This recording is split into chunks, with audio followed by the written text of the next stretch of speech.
है कि एक बहुत बड़े भक्त थे। वो भक्त जो थे उनसे किसी जन्म में कोई पाप हो गया था। क्या हो गया? पाप हो गया। पर इस जन्म में वो बहुत बड़े भक्त थे, तो उनका पाप आया और उनका पाप आके बोला कि साधु जी, अब आपकी भक्ति के कारण हो जाएगी मुक्ति, और जब आपकी मुक्ति हो जाएगी तो मैं हूं पाप, आपका ही पाप हूं। आपने किसी जन्म में पाप किया था, पर उस जन्म में आप बच गए थे, तो इस जन्म में आपको भोगना पड़ेगा। पर इस जन्म के बाद तो आपकी होने वाली है मुक्ति, आगे तो मैं आपको भोगा नहीं सकता, क्योंकि पाप जिसकी मुक्ति हो जाए उसके लिए कौन सा पाप। तो अब ऐसा करो कि मैं ठहरा पाप, आप मुझे स्वीकार करो। तो साधु जी ने कहा कि भैया ये बताओ पाप कि मुझे कितना भोगना। तब कहा कि आप 12 साल का पाप भोगना पड़ेगा। आपको 12 साल के लिए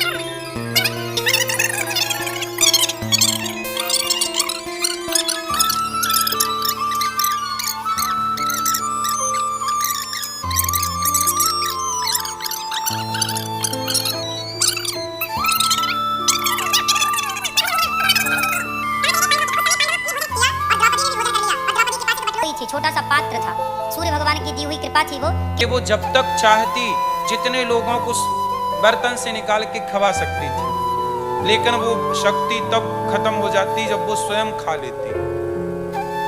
तो द्रौपदी भी खा चुकी, बटलोई भी धुल चुकी। वो तब कितने संत आ गए? 10,000।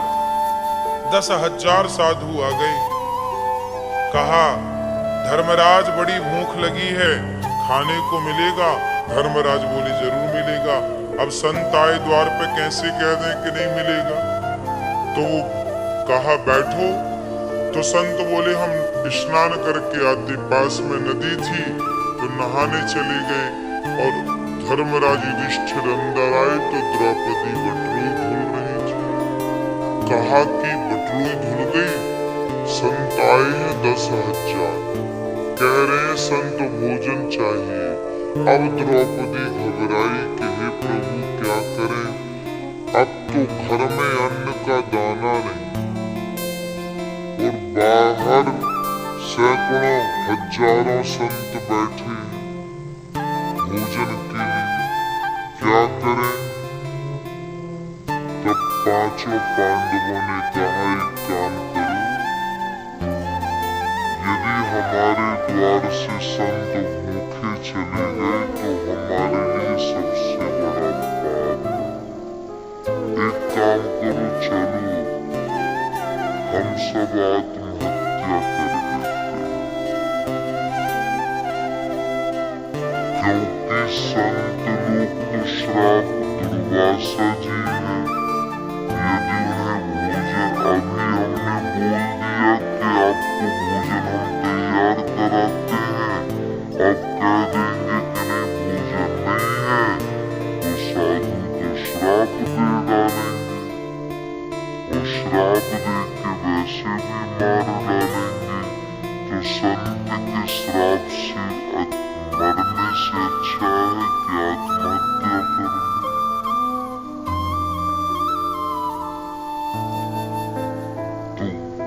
द्रौपदी बोली, अच्छा रुको, आत्महत्या ना करो, मैं एक बार प्रभु को पुकारती।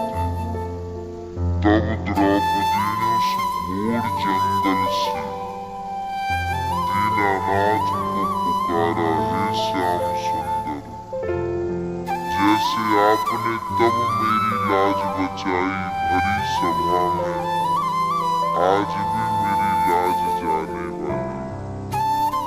मेरे द्वार पर संत आए हैं, और या तो भूखे चले जाएंगे, या तो श्राप देके हमारे सुहाग को उजाड़ देंगे, या फिर हमारे सुहाग आत्महत्या कर लेंगे तो मैं विधवा हो जाऊंगी।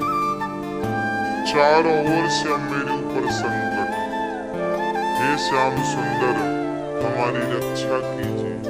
तब अनायास अकस्मात वहां कृष्ण प्रकट हुए और प्रकट होकर के कहा, द्रौपदी बड़ी भूख लगी है, कुछ खाने को। द्रौपदी बोली, झंझट यही तो है कि खाने को कुछ है नहीं और साधु बाहर बैठे हैं, नहाने गए हैं, वो तो आ रहे होंगे बस। भगवान बोले, तो हमारे लिए तो कुछ लाओ। बोले, आपके लिए भी कुछ नहीं है, बटलोई साफ हो चुकी। साफ बटलोई कहाँ लाओ? तो बटलोई ली भगवान ने, उसमें कहीं से एक साग का पत्ता भगवान ने प्रकट कर दिया।